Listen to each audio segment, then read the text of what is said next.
Sur Europe 1, Dimitri Pavlenko, vous recevez ce matin le spécialiste des drogues, Michel Gandillon. Bonjour Michel Gandillon. Bonjour monsieur. Bienvenue sur Europe 1. Vous êtes expert associé au pôle sécurité défense du CNAM, le Conservatoire national des arts et métiers. Vous avez beaucoup écrit sur le sujet des drogues. Je vais citer deux de vos récents ouvrages. Drugstore, paru il y a 2 ans aux éditions du Cerf. Et puis votre géopolitique du crime organisé chez Erol. Alors vous avez aussi par le passé œuvré à l'Observatoire français des drogues et des tendances addictives, l'OFDT, qui vient de publier une note consacrée à l'évolution entre 2010 et 2023 des marchés des drogues illicites en France métropolitaine. Alors évolution que ce soit en volume, les quantités consommées, les quantités saisies, et en valeur, c'est-à-dire ce qu'ont rapporté ces drogues. La première information qui ressort de cette note, Michel Gandillon, celle que je voudrais que vous commentiez pour nous ce matin sur Europe 1, c'est le triplement de la taille du marché des drogues en France. Son chiffre d'affaires estimé en moins de 15 ans, c'est quand même considérable, triplement. Oui, c'est une dynamique considérable, impressionnante et qui est due notamment à l'énorme augmentation des consommations de cocaïne dans la société française.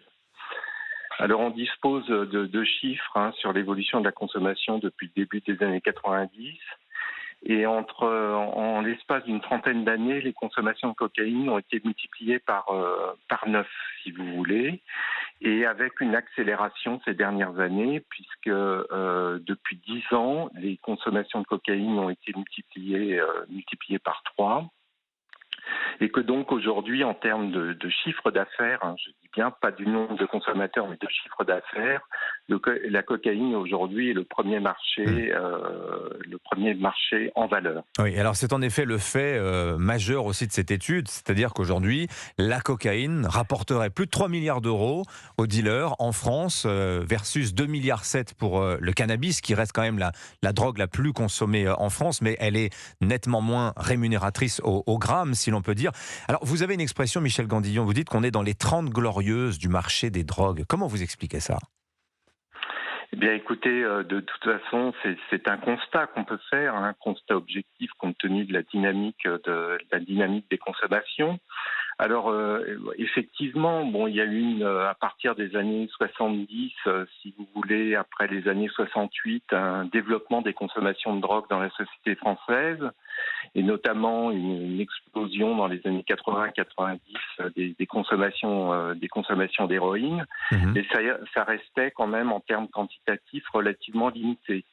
Ce à quoi on assiste depuis donc une vingtaine d'années, c'est une diversification des produits consommés, une diversification des profils des gens qui les consomment, avec notamment le développement d'usages festifs, hédonistes, des usages aussi qui permettent aux gens d'affronter les tâches de la vie quotidienne, que ce soit au travail, etc. Donc une massification des consommations et une diversification des usages des drogues, avec aussi une diversification très importante des produits proposés, avec le développement pas seulement de la cocaïne et du cannabis, mais aussi de l'ecstasy, dont la consommation a beaucoup augmenté dans la société française, et puis à côté des drogues plus marginales comme le crack, qui se développe aussi beaucoup, puisque l'expérimentation de crack a quasiment doublé entre 2017 et 2023.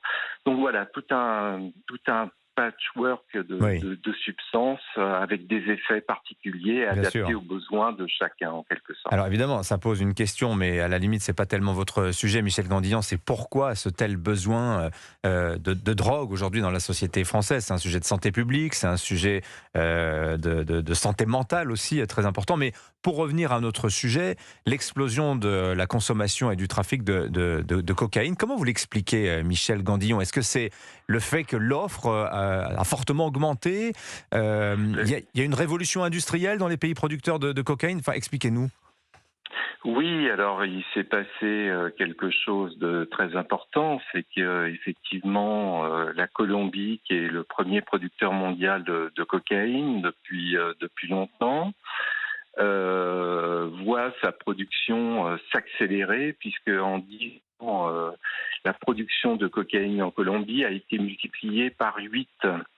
les derniers chiffres de l'ONUDC, l'Organisation des Nations Unies contre la drogue et le crime, qui publie des estimations, la dernière pour 2024, c'est 3000 tonnes.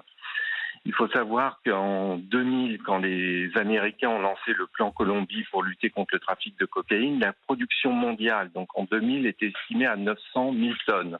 Aujourd'hui, pour la seule Colombie, on est aujourd'hui donc à 3000 tonnes. C'est absolument gigantesque. Donc, si vous voulez, le marché, c'est la rencontre d'une offre et d'une demande.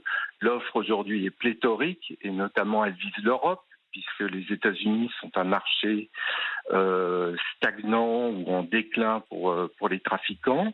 Et puis la demande, on l'a dit, une multiplication par 3 des consommations en France. Aujourd'hui, il faut savoir qu'en termes de prévalence de consommation, on a des niveaux supérieurs à ceux des États-Unis. On a doublé les États-Unis. Et l'Europe, aujourd'hui, est probablement le marché le plus dynamique pour les trafiquants latino-américains. Vous dites que les États-Unis sont un marché déclinant pour les trafiquants. On a pourtant cette image des 800 000 morts dues à la crise des opioïdes. La demande de drogue, elle est très très forte aussi outre-Atlantique. C'est un marché déclinant pour la cocaïne. Les morts des opioïdes, les opioïdes, ce sont d'autres substances, et notamment le fentanyl, qui n'ont pas du tout les mêmes effets que la cocaïne. La cocaïne est un stimulant, le fentanyl est un narcotique, c'est-à-dire un produit qui vous fait dormir. Et on constate en regardant les grands chiffres d'évolution que le marché de la cocaïne aux États-Unis a atteint un pic dans les années 80 et depuis 20 ans, c'est un marché qui est stable, qui décline. Enfin, il n'y a pas vraiment de tendance claire, mais c'est plus clairement un marché porteur, contrairement à l'Europe. Ouais, qui est devenu une priorité, donc on l'a bien compris pour les cartels sud-américains. On pourra évidemment vous lire plus en longueur parce que c'est vraiment passionnant de vous lire, Michel Gandillon. Merci à vous d'avoir été sur Europe 1. Drugstore, donc votre livre paru il y a 2 ans aux éditions du Cerf et votre géopolitique du crime organisé. Pour aller plus loin, c'est chez Erol. Merci d'être venu ce matin sur Europe 1. Bonne journée. Merci, au revoir.